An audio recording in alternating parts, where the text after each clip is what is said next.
not cry. I did not make a single sound. I just stood there in the middle of my kitchen, still in my baby shower dress. The pale yellow one my mother-in-law had picked out because she said it made me look like sunshine, and I read the message on my phone 3 times. Then I walked to the living room where my husband was sitting with his father, and I held the screen out to him without a word. He read it. Then he looked up at me, and he smiled. Not a cruel smile, not an "I told you so" smile. The quiet kind, the kind that meant I already know. And it's going to be okay. I didn't understand that smile then. I would in about 4 hours. Let me back up. My name is Bridget, and I married into the kind of family that takes Sunday dinners seriously. Every week without fail, my mother-in-law set a table for 8, whether or not all 8 people could make it. She made tourtière from scratch every winter and kept a jar of her mother's pickles on the bottom shelf of the fridge like a sacred object. She had strong opinions about hockey, about proper winter tires, and about the right way to make butter tarts. When I first started dating her son, her eldest Daniel, she pulled me aside at Christmas dinner during our 2nd year together and said, very plainly, that she had been waiting a long time for someone to love him the way he deserved to be loved. I burst into tears right there at her kitchen counter. She handed me a dish towel and told me to pull myself together because dessert was in 5 minutes. That was 8 years ago. I have loved that woman ever since with a fierceness that surprised even me. Daniel and I got married quietly, a small ceremony at a conservation area outside of Guelph. 42 people, a reception in his parents' barn that his brother and father had spent 3 weekends cleaning out and stringing with lights. It was perfect. It was exactly us. The trouble was never with Daniel's side. The trouble, when it finally arrived, came from mine. My younger sister and I had never been easy together. She is 4 years younger than me, and where I grew up cautious and methodical, I work as a financial analyst for a regional credit union, which probably tells you everything. She grew up certain that the world owed her things she hadn't yet gotten around to collecting. She borrowed money with the confidence of someone who had never once considered that borrowing implied returning. She told stories about herself that grew more impressive with every telling. She had charm in abundance, the exhausting kind, the kind that makes you wonder afterward what exactly just happened and why you feel so tired. When I got pregnant, she called me 3 times in 1 week, which was 3 more times than she had called in the previous 6 months. She wanted to know if I was going to find out the gender. She wanted to know if we had picked a name. She wanted to know if my in-laws were excited. She asked that last part in a particular way, with the kind of emphasis I chose not to examine too closely. She was living with my parents at the time in my childhood home in Waterloo. She had moved back in after a breakup and a job loss that she described as a deliberate career pivot. My parents, who believe in grace to a degree that I sometimes find genuinely difficult, said nothing. I should have said something. That's the thing I carry now. I knew the shape of what she was, had known it for years, and I still handed her the wrong kind of access. The baby shower was held on a Saturday in early March at my in-laws' house in the country. Daniel's mother had been planning it since November. She had made a list. She had consulted a florist. She had sourced linen napkins in a specific shade of sage green because she had seen something similar in a magazine and thought it looked fresh and hopeful, which she said with complete sincerity and zero self-consciousness, because that is exactly who she is. 63 people came. It was warm inside and bitter cold outside, the kind of Ontario March afternoon where the sky goes white and the fields are still flat and gray, and you are so grateful to be somewhere with good soup and people who love you. My sister came too. Of course she did. She arrived in a new coat I had never seen before, camel-colored, wool, the kind that costs money, and she hugged me at the door and told me I looked beautiful. She brought a gift, beautifully wrapped, and she circulated through the room with ease, laughing at the right moments, asking questions that made people feel interesting. She was very good at this. She always had been. I watched her talking to my mother-in-law near the fireplace, and I felt, irrationally, a flutter of something, a small warning that passed through me like a draft under a door. I let it go. I was 7 months pregnant and trying not to spend my own baby shower in low-grade anxiety. I got a plate of food, I sat with my friends, I laughed until my face hurt. And then, about 2 hours in, my father-in-law asked everyone to settle down for a moment because he wanted to say something. He was not a man who gave speeches. He was the kind of man who showed up, who fixed the fence, who drove 2 hours when you needed help moving, who sat quietly beside you when things were bad and didn't try to solve them. When he stood up in the middle of that warm, full room and cleared his throat, people paid attention. He thanked everyone for coming. He talked about his son and about what it meant to watch a person you raised become the kind of man Daniel had become. His voice went rough at the edges, and he didn't try to smooth it. He talked about me, called me steady and kind, said I had made his family larger in the best possible way, said he couldn't wait to meet the baby. There was not a dry eye. I was completely undone. He sat down. My mother-in-law squeezed his hand. The room relaxed back into warmth and noise. That was when my sister stood up. She did it smoothly. I will give her that. She stood with her glass and smiled like she was simply adding to the celebration. Like this was a natural and generous thing to do. Like she had been moved by the moment and wanted to share. I just want to say something, she said, since we're all here and since family is clearly so important in this room. I noticed in the half-second before she continued that her voice had a particular quality, controlled, careful, the voice of someone who has rehearsed. I think it's important that people know who they're really celebrating, she said, and I want to make sure Daniel's family knows some things about Bridget that maybe they haven't been told. The room went very still. She talked for about 90 seconds. It felt like standing in front of a truck with nowhere to go. She said that I had taken money from our parents, specifically a significant sum that I had borrowed and never repaid, money our parents had scraped together and couldn't afford to lose. She said there was documentation. She said she had brought it because she felt that Daniel's family deserved to know the truth before they fully merged their lives with mine. She used that word, merged, like I was a hostile acquisition. I heard someone set down a glass. I heard the fire pop. I heard absolutely nothing else. I want to tell you I stood up immediately and defended myself with perfect clarity. I didn't. I sat there for a few seconds that felt much longer, and the only thought in my head was a strange, flat one. So this is what it is. It was Daniel who spoke first. He said, quietly, "Sit down." Not to me, to her. She blinked. "Daniel, I'm just trying to." "I heard you," he said. "Sit down." She sat.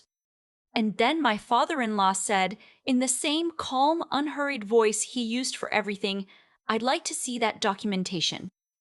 What happened next, I have replayed so many times that it has almost stopped feeling real. My sister reached into her bag and produced a folder. Printed pages, what appeared to be bank statements, a transfer record, something that looked like a promissory note with my name on it. She had prepared this. She had come to my baby shower with a folder. My father-in-law took the folder.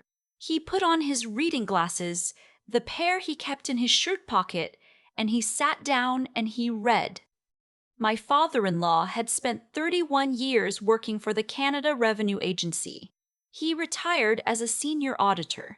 He has, in the time I have known him, caught errors in restaurant bills, identified a fraudulent charge on a contractor's invoice before the ink was dry, and correctly estimated his property tax assessment to within 42 years running. He reads financial documents the way some people read faces, automatically, without effort, seeing things others don't register as data points at all. He read for about 4 minutes. The room was absolutely silent. Someone near the back quietly put down their phone. Then he looked up over his glasses.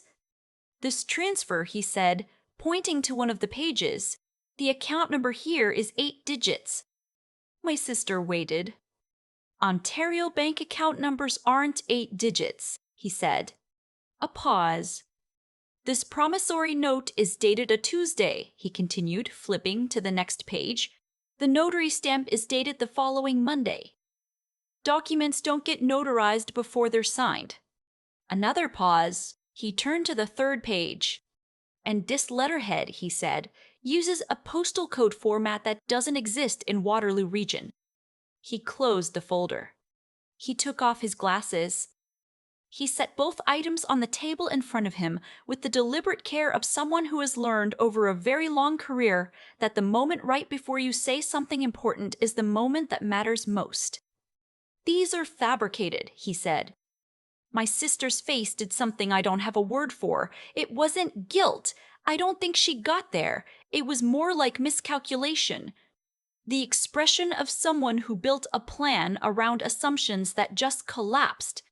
She started to speak. Something about how she had just been trying to protect her family. Something about how there were things I hadn't told people. Her voice had changed. The smoothness was gone, and what was underneath it was smaller and less certain.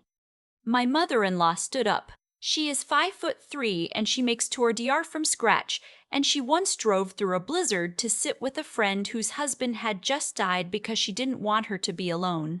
She stood up in the middle of her sage green napkin baby shower, and she said very quietly, "I'm going to ask you to leave. I'm her sister." "I know who you are," my mother-in-law said, "and I'm asking you to leave." My sister looked at me. I don't know what she was hoping to find. I didn't offer her anything. I didn't have anything left to offer. She picked up her coat, the expensive camel one, and she walked out. The door closed. No one spoke for a moment. Then one of my oldest friends who had driven up from Hamilton that morning said, "Okay, who wants more soup?" And just like that, the room breathed again. I cried later. Not at the shower. I held it together until we got home, until Daniel had made tea and his parents had driven back and it was just the two of us in our kitchen with the baby moving slowly against my ribs like a small, insistent reminder that life was still happening, still arriving, regardless of anything else. Then I sat at the kitchen table and I cried for a long time. Daniel sat with me. He didn't tell me it was fine. He didn't try to fix it. He just kept refilling my tea and sitting there, which is, I have come to understand, one of the truest forms of love there is. When I was done, he told me something he had been keeping for the right moment. 3 weeks before the shower, my father-in-law had gotten a call from someone at my parents' bank. A friend of his from years back, someone he'd stayed in touch with after retirement. Not a breach of privacy, nothing official. Just a quiet mention that someone had been making inquiries about account access, asking questions about joint accounts, about how dispute processes worked, about what happened when a family member contested a financial arrangement. That someone had given my name. My father-in-law hadn't told Daniel until he had something more concrete. He'd spent 2 weeks making careful calls, talking to the right people, saying very little and listening very much. By the time the shower came, he knew the shape of what was coming. He didn't know exactly when or how, but he knew.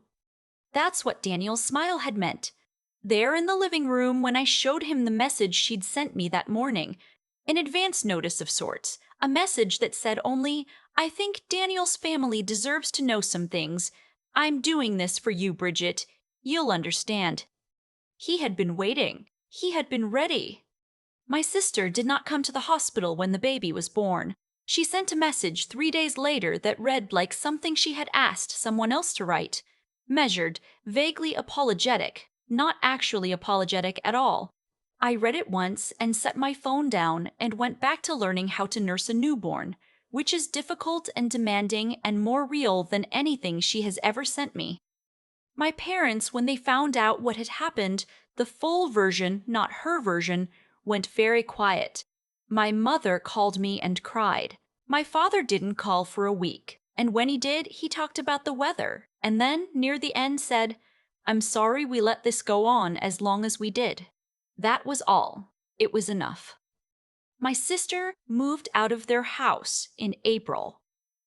I don't know where she went. I haven't asked. What I know now, on the other side of all of it, is something I couldn't have articulated in the middle of it, that the people who needed to believe in me already did, that no one who mattered walked out of that shower with a different opinion of me than the one they'd arrived with, that the folder, all that careful, fraudulent, premeditated effort, landed in the hands of the one person in the room least likely to be fooled by it. There is something almost funny about that if you hold it at the right angle. My daughter is 4 months old now. She has Daniel's forehead and my mother-in-law's stubbornness, which appeared early and is already formidable.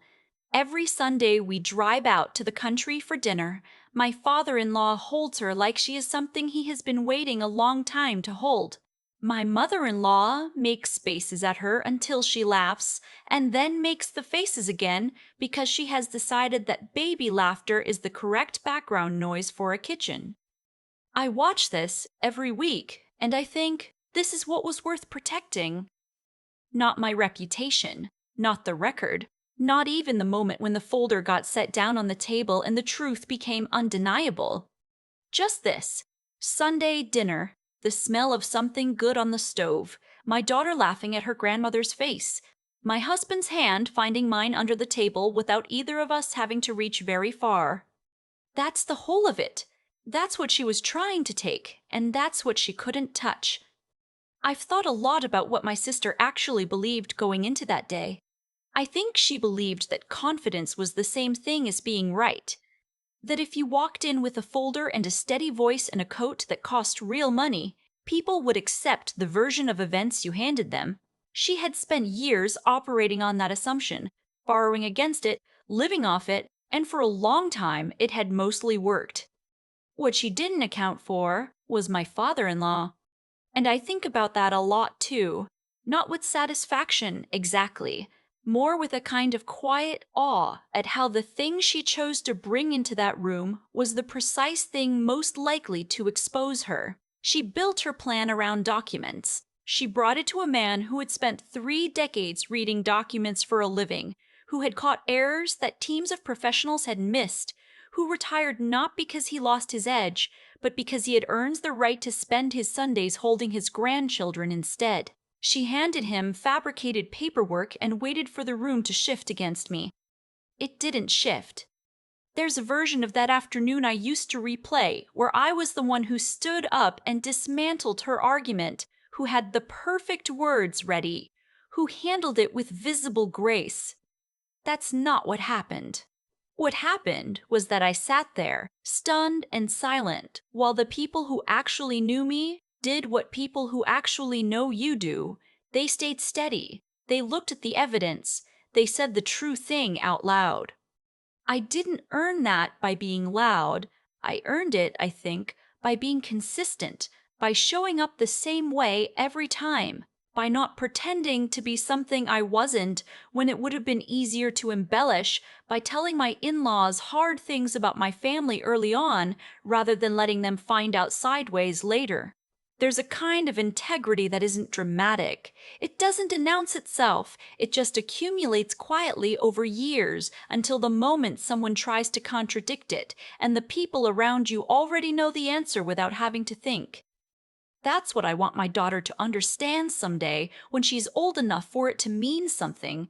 Not that honesty is always rewarded, sometimes it isn't, and she should know that too. But that the work of being genuinely trustworthy is never wasted, even when it isn't seen. That the clarity her great-grandfather brought into that room that afternoon wasn't just about a career's worth of training.